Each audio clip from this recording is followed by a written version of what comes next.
Olá, bem-vindos a mais um episódio do nosso Regenerados para Cristo. Que bom ter a companhia de vocês para mais uma conversa aprofundada.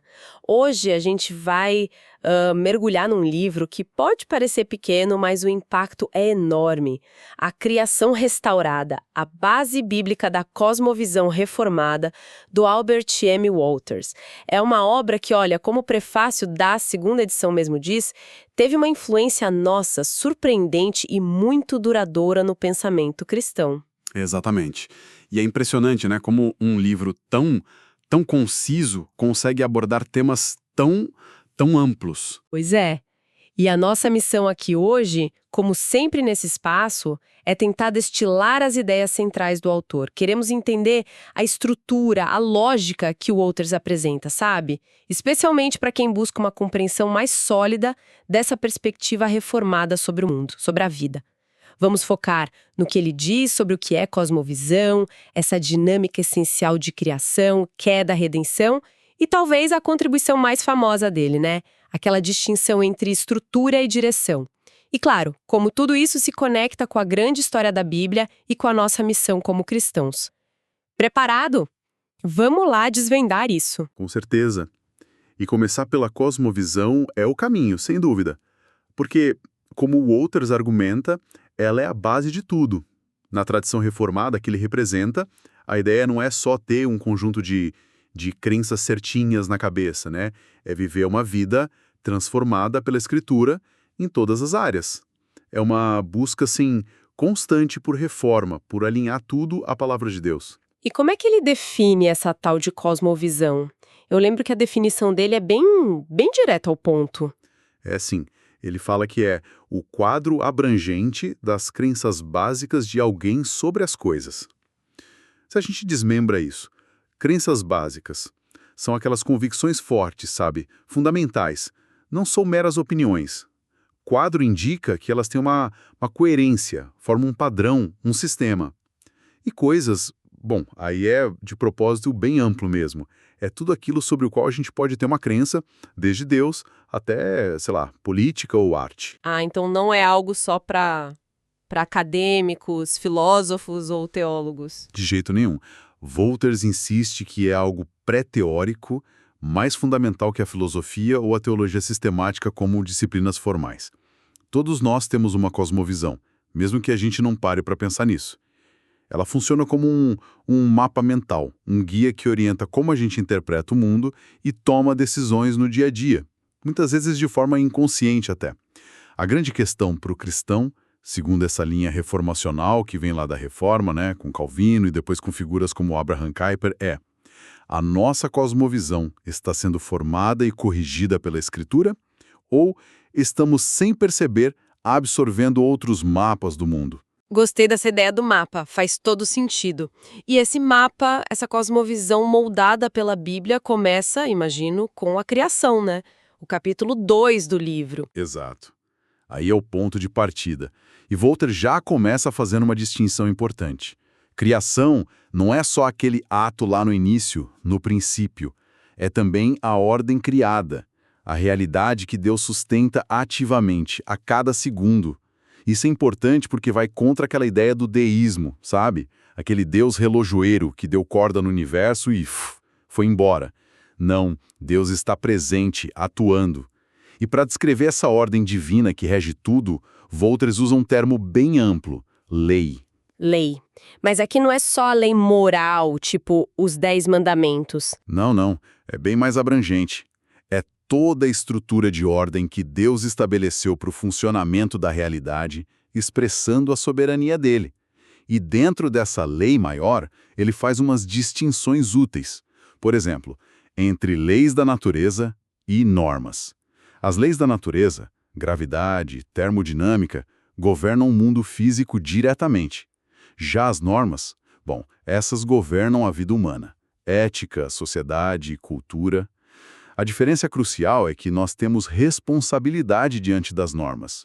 A gente pode obedecer ou desobedecer, e elas precisam ser positivizadas. Positivizadas, o que isso significa na prática, sim? Significa que nós, como seres humanos, precisamos pegar essas normas gerais de Deus, e aplicá-las em situações concretas da vida.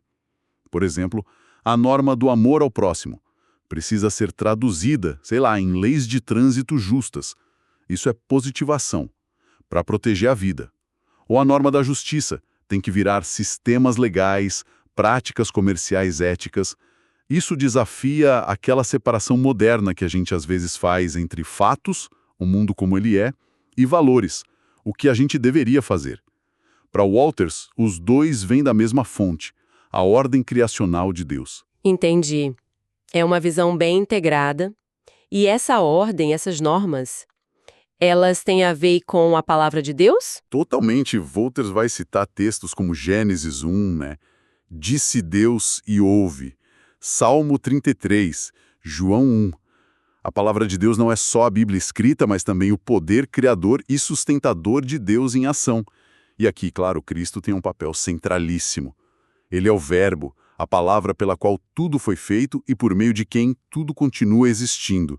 Como diz lá em Colossenses 1, Hebreus 1, ele é o mediador tanto da criação quanto da providência divina. E o alcance dessa criação é gigante, né? Não é só o mundo físico, a natureza. De forma alguma. Inclui as estruturas sociais que Deus mesmo instituiu, como a família, o casamento, até o governo e o Estado, que Paulo e Pedro mencionam lá em Romanos 13 e 1 Pedro 2. E inclui também toda a esfera da cultura humana, a arte, ciência, tecnologia, educação. Tudo isso faz parte da boa criação de Deus. São potenciais que ele colocou no mundo para a gente desenvolver. Isso se liga com aquela ideia da revelação geral. Quer dizer, Deus se revelando na própria criação. Isso mesmo. Salmo 19, Romanos 1 e 2 falam muito disso. A própria estrutura do mundo, a ordem das coisas, revela algo sobre quem Deus é e sobre a vontade dele. Aquela figura da sabedoria lá em Provérbios capítulos 1, 8, 9 personifica um pouco isso. Essa ordem normativa e inteligente que pode ser descoberta na criação. Walters até cita o exemplo do agricultor lá em Isaías 28, que aprende as técnicas certas de plantio observando a natureza, porque Deus o ensina através da criação. Mas se essa ordem pode ser vista na criação, qual o papel da Bíblia, da Escritura? A gente ainda precisa dela? Fundamental. Indispensável. O Walters usa aquelas analogias clássicas do Calvino, que são ótimas. A Escritura funciona como óculos. A nossa visão da revelação de Deus na criação ficou meio embaçada por causa do pecado, né? A Bíblia clareia essa visão. Ou então como a lâmpada de um mineiro. Ela ilumina a caverna para a gente poder enxergar os veios de minério, que seriam as normas de Deus na criação. A Escritura não substitui a revelação na criação, mas ela ilumina, a interpreta corretamente com autoridade. A lei mosaica, por exemplo, foi uma positivização divina específica dessas normas para Israel, mas ela aponta para princípios universais que o próprio Cristo cumpre e reafirma. E tem também aquela ideia do desenvolvimento da criação, o mandato cultural, né? Isso, Gênesis 1:28, encham e subjuguem a terra. Isso não é uma carta branca para explorar tudo de qualquer jeito, claro. É um chamado para a gente desenvolver os potenciais bons que Deus colocou na criação, construir cultura, fazer ciência, desenvolver a sociedade. Tudo isso é parte do projeto original de Deus. A história não é um acidente, é o palco onde essas potencialidades da criação vão se desdobrando sobre a nossa responsabilidade. Ou seja, a visão não é estática. Não é ficar olhando para trás, para um paraíso perdido que já era. De jeito nenhum. É uma visão dinâmica, progressiva até. Vai do Jardim do Éden para a cidade celestial lá de Apocalipse. Os novos céus e a nova terra não são uma negação da criação atual, mas a purificação e a glorificação dela. Por isso é tão importante afirmar a bondade fundamental de toda a criação, Gênesis 1. 1 Timóteo 4, contra qualquer pensamento que associe o mal à matéria ou a certas partes da criação, sabe? A lei de Deus, a ordem dele, é o caminho para o florescimento, não uma jaula. Ok, essa visão da criação é muito rica, muito positiva, mas aí vem o balde de água fria, né? A queda. Como o Walters aborda isso lá no capítulo 3? A queda é apresentada como uma catástrofe mesmo, e de alcance cósmico. Não afetou só nossa relação com Deus, mas toda a criação, que geme, como diz o apóstolo Paulo, lá em Romanos 8. O pecado introduziu distorção, desordem em todas as áreas. No casamento, na família, no governo, na cultura, na nossa vida interior. Até mesmo em doenças físicas e emocionais, que ele conecta de alguma forma à nossa condição humana caída. E é aqui que entra aquela distinção super importante que a gente mencionou no começo, né? Estrutura versus direção. Exatamente. E essa, olha, é talvez a ferramenta mais útil, mais poderosa que o Walters oferece pra gente. A ideia central é a seguinte: o pecado distorce a boa criação de Deus, mas ele não a anula, não a destrói na sua essência. Pensa num parasita. Ele infecta, ele prejudica o hospedeiro, mas ele depende do hospedeiro para existir, né? O pecado é mais ou menos assim em relação à criação. A estrutura é a ordem boa de Deus, a natureza essencial das coisas como ele as fez. O casamento em si, a sexualidade, o poder, a emoção humana. Já a direção é o uso que a gente faz dessa estrutura. Pode ser uma direção pecaminosa que desvia a coisa do propósito de Deus, ou pode ser uma direção redentora, que a realinha com Cristo. Então, a criação em si, a estrutura, continua sendo boa, mesmo que a direção que a gente dá para ela esteja toda errada? Isso. A estrutura do casamento, por exemplo, continua sendo uma instituição boa criada por Deus, mesmo quando é distorcida pelo egoísmo, pela infidelidade, que são direções pecaminosas. A capacidade humana para o trabalho é boa em si, estrutura, mesmo quando é usada para ganância ou exploração, direção ruim. Walters chega a dizer que a estrutura da criação funciona como uma espécie de coleira que restringe o mal, que impede o caos total. E isso se deve ao que a teologia chama de graça comum, de Deus a fidelidade dele em sustentar a ordem criada, mesmo no mundo caído. O grande perigo, que ele alerta, é confundir estrutura e direção. É culpar a estrutura, a criação, pelo mal, que é a direção pecaminosa. Isso era o erro dos gnósticos antigos, por exemplo. E como o termo mundo, cosmos no grego, se encaixa nisso? Quando a Bíblia fala pra gente não amar o mundo... Ótima pergunta. Walters explica que, nesse sentido negativo, mundo não se refere à criação boa de Deus, à estrutura, mas sim ao sistema humano, social, cultural, que está organizado em rebelião contra Deus, sob influência do pecado, a direção caída. É a criação sendo usada para propósitos anti-Deus. Textos como João 18:36, meu reino não é deste mundo, Romanos 12:2, não se conformem com este padrão mundo, Colossenses 2:8, filosofias vãs segundo a tradição dos homens. O problema não é a criação em si, mas a sua orientação, sua direção caída. E ele critica visões que limitam esse mundo mal só a algumas áreas, tipo vícios ou certos tipos de entretenimento. Ele diz que essa má direção pode infectar qualquer área da vida, até as mais respeitáveis. E essa má direção, claro, está ligada à influência de Satanás, que Jesus chama de príncipe deste mundo lá em João 12. O pecado humano abriu a porta para essa influência maligna. Embora isso não tire a nossa responsabilidade, obviamente. Existe uma conexão aí entre o mal e uma espécie de cativeiro espiritual. Faz todo sentido. Temos a criação boa, a queda que distorce tudo. O próximo passo lógico nessa história é a redenção, capítulo 4. Se a queda foi cósmica, eu imagino que a redenção também tenha que ser, né? Exatamente, essa é a lógica de Walters. Redenção, para ele, é fundamentalmente restauração. Restauração de toda a criação que foi afetada pela queda. Ele vai analisar os termos bíblicos para mostrar isso. Redimir é resgatar algo, trazer de volta ao estado original. Reconciliar é restaurar um relacionamento quebrado. Renovar, salvação, que na raiz significa saúde, integridade restaurada. Regeneração. A ideia central é recriação. Não é adicionar algo sobrenatural por cima da criação como se fosse um verniz. Não. É a graça restaurando a natureza. Ah, então não é só salvar almas para um dia irem para o céu. Definitivamente não. Embora a salvação pessoal seja absolutamente central, claro. Mas o alcance da redenção é muito maior. Colossenses 1:20 é um texto-chave aqui. Deus decidiu reconciliar consigo todas as coisas, por meio de Cristo, tanto as que estão na terra quanto as que estão nos céus. A redenção tem o mesmo alcance cósmico da queda. E assim como a queda entrou no mundo através da humanidade, com o primeiro Adão, a restauração também vem através da humanidade redimida em Cristo, o segundo Adão. E isso implica um chamado para nós como cristãos, sermos agentes dessa renovação em todas as esferas da vida.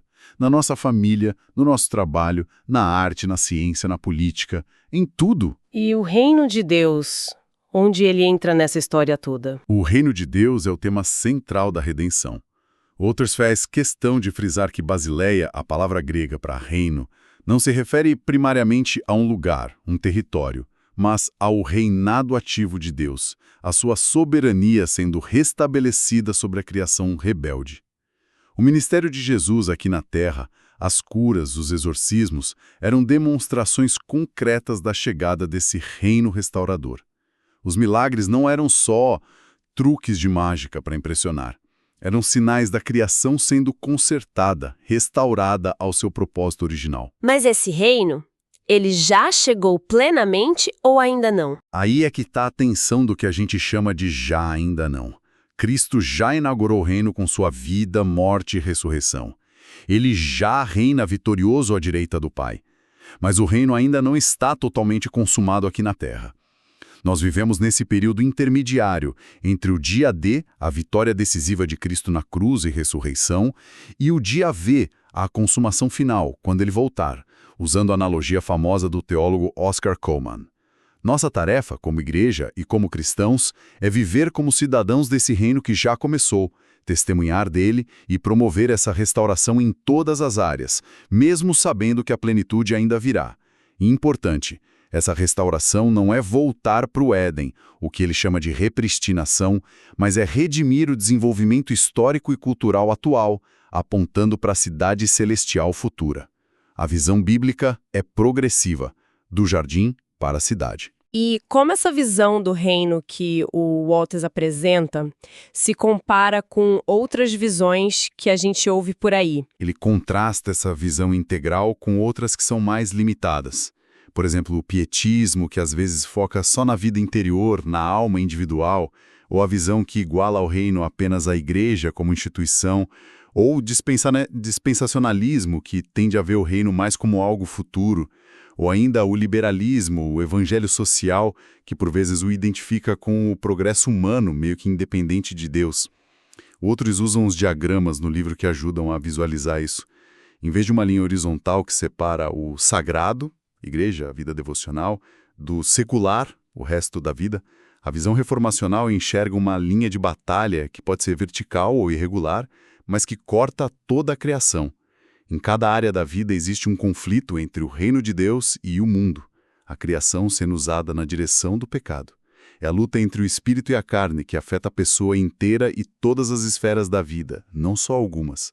A metáfora militar aqui é bem forte, né? São dois reinos em conflito. O de Deus e o de Satanás, o mundo. O território dessa batalha é a criação inteira. E nós somos chamados a lutar nessa batalha espiritual, como Paulo descreve em Efésios 6. E essa luta acontece na cultura, na política, na universidade, na família e, principalmente, dentro de nós mesmos. Uau! É realmente uma visão muito abrangente e, ao mesmo tempo, bem desafiadora.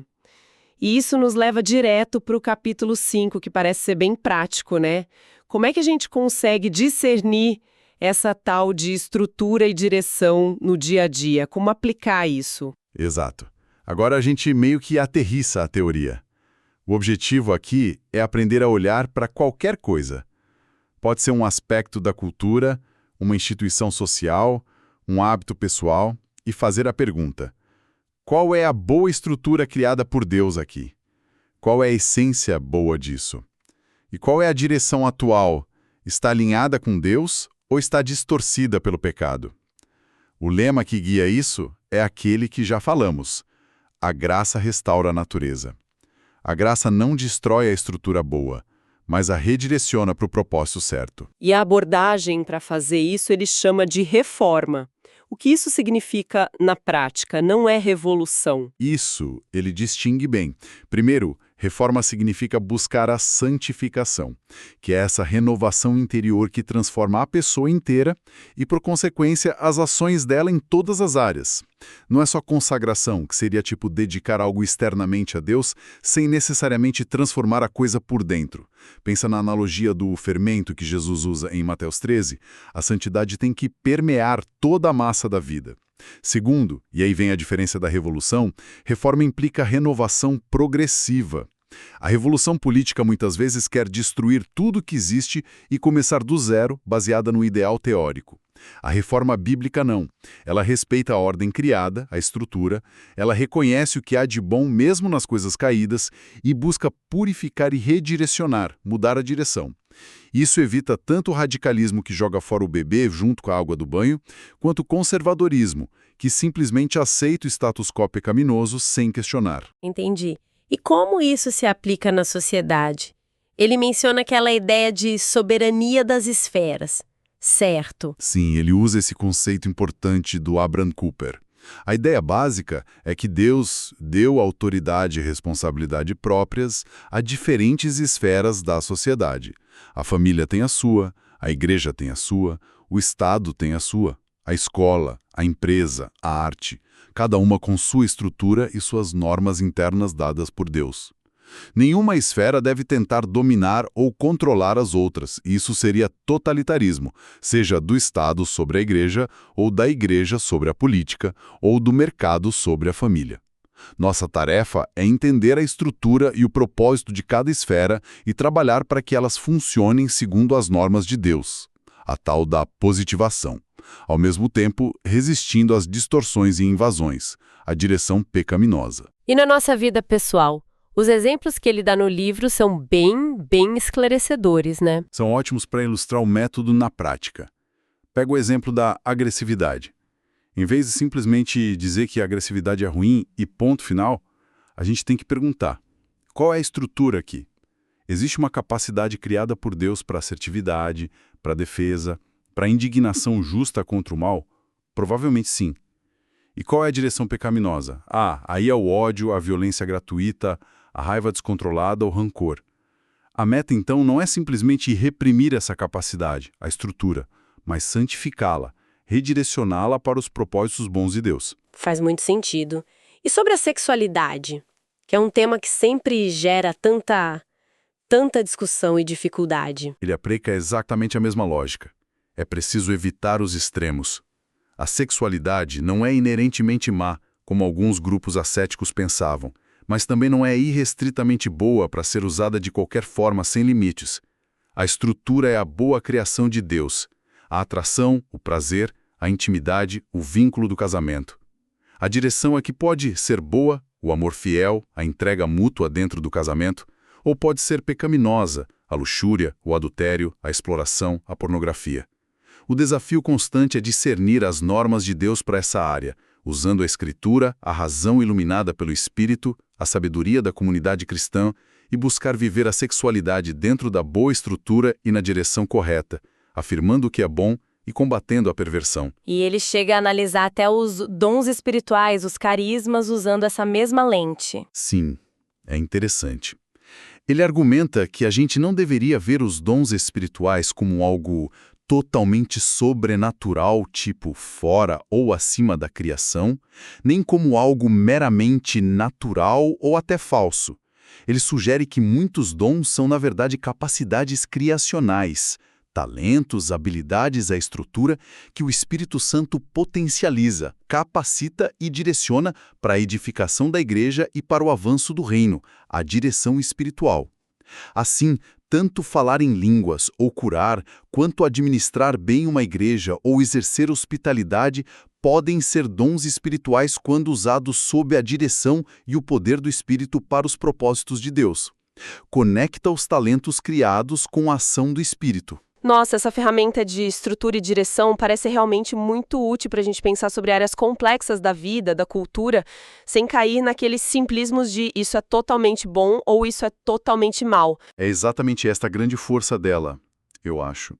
Ajuda a ter um olhar mais nuançado, mais redentor sobre a realidade.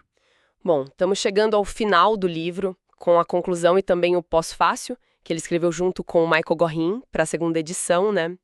Qual diria que é a mensagem central que fica, para amarrar tudo? Olha, acho que o Walters resume bem.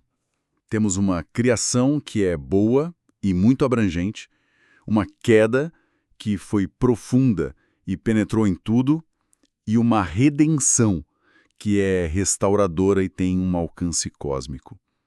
A cosmovisão que nasce disso nos dá uma lente, um quadro de referência, o que ele chama, usando um termo alemão, Problemstellung, a formulação do problema para a gente entender o mundo e qual é a nossa tarefa nele. Não são respostas fáceis para tudo, mas é um jeito de enxergar, um ponto de partida. E o pós-fácil, escrito com o Gorin, reforça alguns pontos que são cruciais hoje. Primeiro, que essa cosmovisão não pode ser só uma filosofia abstrata, ela tem que estar enraizada no Evangelho, na boa notícia do poder restaurador de Cristo. Segundo, a importância fundamental da narrativa bíblica, a grande história de Deus com o mundo, da criação à nova criação. As categorias criação, queda e redenção ajudam a entender essa história, mas não podem substituí-la. Terceiro, a necessidade da gente saber que horas são no relógio de Deus. Reconhecer que vivemos neste tempo da missão, nesse período do já ainda não. E essa missão, como a gente já viu, é bem abrangente, né? Não fica só dentro da igreja. Totalmente. Toda a nossa vida em todas as áreas deve ser um testemunho, como se fossem cartazes ou prévias do reino que um dia virá em plenitude. Mas isso é muito importante, essa missão acontece em meio a sofrimento e conflito, porque o reino de Deus inevitavelmente colide com os reinos deste mundo e suas narrativas contrárias. Por isso a gente precisa de contextualização, saber discernir estrutura e direção na nossa cultura específica e talvez acima de tudo de uma espiritualidade viva e robusta, oração, comunhão com Deus e com os irmãos, meditação na palavra para nos sustentar nessa caminhada. A cosmovisão funciona como essa ponte essencial entre a grande história do Evangelho e a nossa vida prática e missionária no mundo. Criação restaurada é uma forma de ver e de viver toda a realidade através dessas lentes da criação original e boa de Deus, da distorção profunda causada pela queda e do poder imenso e restaurador da redenção em Cristo. E, a partir disso, aprender a discernir constantemente a boa estrutura divina e a direção se ela é pecaminosa ou se é redentora em cada aspecto da nossa existência e da cultura que nos cerca. Exatamente. É um chamado para um engajamento redentor com o mundo. E isso talvez nos leve a uma última provocação para quem está nos ouvindo. Pensando nessa ferramenta de análise, estrutura e direção, como é que ela poderia transformar a maneira como a gente se engaja com uma área específica da cultura hoje, ou talvez com uma luta pessoal, que a gente nem mencionou aqui? Pensemos, por exemplo, no nosso uso das redes sociais, ou nos desafios ambientais gigantes que a gente enfrenta, ou até em formas de entretenimento, de arte atuais. Como aplicar essa lente da criação, queda e redenção, buscando discernir a boa estrutura de Deus ali e a direção, boa ou má, que as coisas tomaram, para então pensar em como agir de forma redentora, transformadora. Fica aí a reflexão para a gente continuar pensando e correndo atrás.